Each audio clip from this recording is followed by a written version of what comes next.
So I'm driving up, and I remember watching these the cows. I decided to stop. I was just very interesting. I wanted to do a study of. This was by no means a scientific study. It was just observing. And I was looking, and I was saying, these cows, they're so peaceful. They just walk or just stand in one place and graze in the grass, and there's no neurosis, and there's no restlessness, and they're not like bored, and they're not like looking to change the channels, and they don't have cell phones, and they don't have texting. They're very calm and relaxed. You know, some people call it animal bliss. Some humans actually aspire. I wish I had a little animal bliss. The contrast, and I was saying to myself, so what's the difference between them and us? Like, what don't they have? Or what do we have that makes us so, we'd never, anybody that can just graze in the grass like hour after hour, day after day, protecting the young, breeding, being born, dying, doing what they got to do. So they have no stress and need no therapy.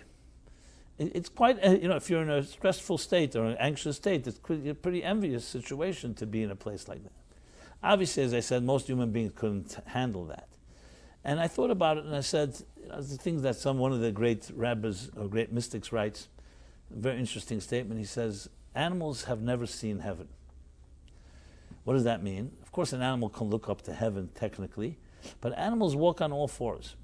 I know some will tell you, what about giraffes and what about the apes?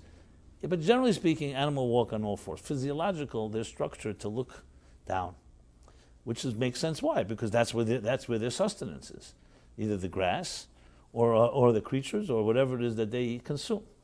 And they're young, so they look down.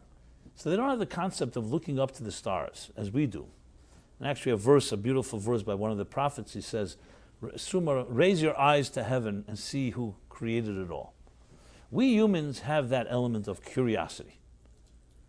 We look up to the heavens, we see the stars, we see the planets, we see the mystery of something out there. We want to know what's out there. Just on a very basic level, we want to know, is there life on other planets? And look what we've done. We've spent billions, if not trillions of dollars just to satisfy that curiosity.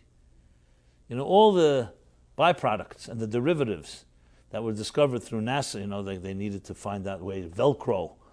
Many of the technologies we have today were all a result of NASA's developing, whether uniforms or food items or other ways to survive in outer space where there's no gravity and so on. But that was not the intention. It wasn't a business. It was simply satisfying human curiosity. And we still pursue it. I just, driving here, heard that they discovered 7 moons around some constellation. I didn't really hear the details, just literally today. And it fascinates us. And no animal cares. And not that I talked to any animals recently, but I don't think they care.